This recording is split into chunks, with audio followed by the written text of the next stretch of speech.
Hello বন্ধুরা, আমি Manisha. Welcome back to my channel. বন্ধুরা, এখন তো গরম পড়ে গেছে, আর গরমকাল মানেই হচ্ছে মোগরা ফুল, মানে বেলি ফুলের সময়। তা গাছে দেখো প্রচুর বেলি ফুল এসছে, মানে বেলি ফুলের প্রচুর কুড়ি এসছে। আর এটা হচ্ছে যে সবসময় যেন মাটিতে জল থাকে। মাটি যদি একদিনও মানে পুরো শুকনো থাকে, একদিন যদি জল দিতে ভুলে যাও, তাহলে কিন্তু ফুলগুলো এরম অবস্থা হবে। দেখো, আমি কালকেও জল দেওয়া হয়নি, আর আজকেও সারাদিন জল হয়নি, এটা বিকেলবেলা। তো ফার্টিলাইজার দেবো বলে আমি জল দিইনি সকালবেলা। তো বন্ধুরা, কীভাবে এত ফুল এলো জানো? আমার 2 বছর এই গাছটায় কোনো ফুল হয়নি, আসেনি, কুড়ি আসেনি, ফুল আসেনি। গাছটা গ্রাউন্ড ফ্লোরে ছিল, আর কি হতো, গাছ একদম সবুজ হারা ভাড়া হয়ে থাকতো, বড় বড় পাতা, কচি পাতা, সবুজ ঘন পাতা ছিল, কিন্তু ফুল আসতো না, কুড়িও আসতো, ফুল আসতো না। তো এবার কী করেছি, সারা শীত আমি কি করেছি, একে পুরো রোদে রেখেছি, যাতে পুরো হোল ডে রোদ সানলাইটটা পায়। এবং সেটা পাওয়ার পর দেখছি যে 1 সপ্তাহ ধরে দেখলাম যে এর মধ্যে প্রচুর কুড়ি এসছে, দেখতেই পাচ্ছ। আর এর মধ্যে আমি জানুয়ারি মাসে একটু পটাশ দিয়েছিলাম, যাতে কুড়ি আসে, গাছটা একটু খাবার পায়। তা পটাশ দেওয়ার পরেই দেখো এইভাবে ফ্লাওয়ার কুড়ি এসছে। এবং যেইটুকুন মানে জল দিন পড়েনি 2 দিন, সেজন্য একটু এরা একটু নিতিয়ে পড়েছে। তা আজকে জল দিলে আবার ঠিক হয়ে যাবে। তা দেখো কোন ফার্টিলাইজার আমি দেবো, এই যে এই ফার্টিলাইজারটা, এটা আমি দেব। তার আগে মাটিটাকে একটু কুড়িয়ে নিতে হবে। যখন ফার্টিলাইজার দেব তখন কিন্তু মাটিটা যেন শুকনো থাকে, ভেজা না থাকে, তাহলে এটা ভালো কাজ করবে। আর মাটি সবসময় এই সময় একটু খুঁড়িয়ে দিতে হবে, যাতে মাটিতে নাইট্রোজেন, অক্সিজেন এই সমস্ত জিনিসের পরিমাণ যেন ভালো থাকে, মাটিটা নরম থাকে। আর মাটিতে তাহলে যেই খাবারই দেওয়া হবে গাছ সেটা নিতে পারবে। তো সূর্যের আলোতেই রাখতে হবে। আর যখন মানে ফুল ফুটবে তখন মাঝে মধ্যে একটুখানি ছায়াতে তখন রাখতে পারো।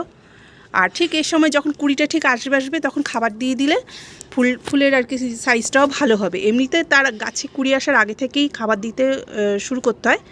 তাই যখন কুড়িটা এরকম আসবে তখনও কিন্তু খাবারের দরকার হয়। তো সেই জন্য আমি কালকে রাতে কি করেছি, 2 চামচ চায়ের পাতা ভালো করে ফুটিয়ে সারা রাত রেখে দিয়েছি, মানে কাল রাতে ফুটিয়েছি, আজ বিকেলবেলায় দিচ্ছি। তো সেই জন্য দেখো বালতিতে একটু অল্প একটু জল দিয়ে নিয়েছি।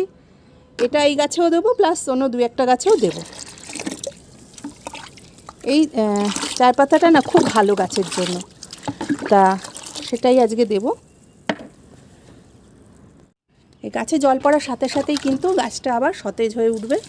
জল যেন প্রত্যেক দিন দেওয়া হয়, এই যে এইভাবে পুরো, যাতে নিচ দিয়ে আর কি বেরিয়ে যেতে পারে। আরও আমি কয়েকটা গাছে দেবো, কারণ ভালোই জল আছে। কয়েকটা ওই যে জবা গাছ আছে, এই জবা গাছেও প্রচুর কুড়ি এসছে, সেখানে দিয়ে দেব।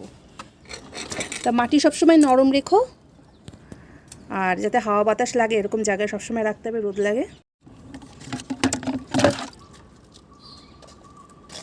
অন্য ফুলের গাছগুলোকেও কিন্তু মাটিটা একটু খুঁড়ে ফার্টিলাইজারগুলো দিয়ে দিচ্ছি।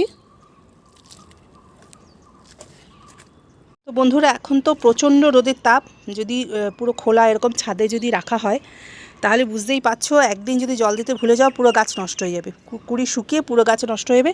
তাই যখন দেখবে যে কুড়ি এসে গেছে, গাছ ভরে গেছে, তখন 3-4 ঘন্টা রোদ পায় এরকম জায়গায় রেখো, ছায়া জায়গায় একটু, যেখানে একটু ছায়া ছায়া আছে সেখানে রেখো। এমনি প্রচণ্ড গরম, গাছের কোনো মানে ক্ষতি হবে না, যে কারণ অলরেডি ফ্লাওয়ারিং শুরু হয়ে গেছে।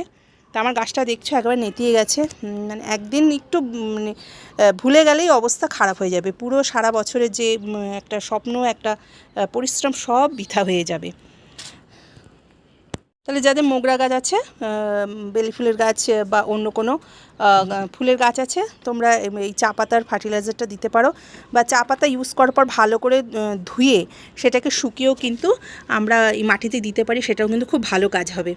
আর যদি জল হিসেবে দিতে চাও সেটাও খুব ভালো কাজ করে।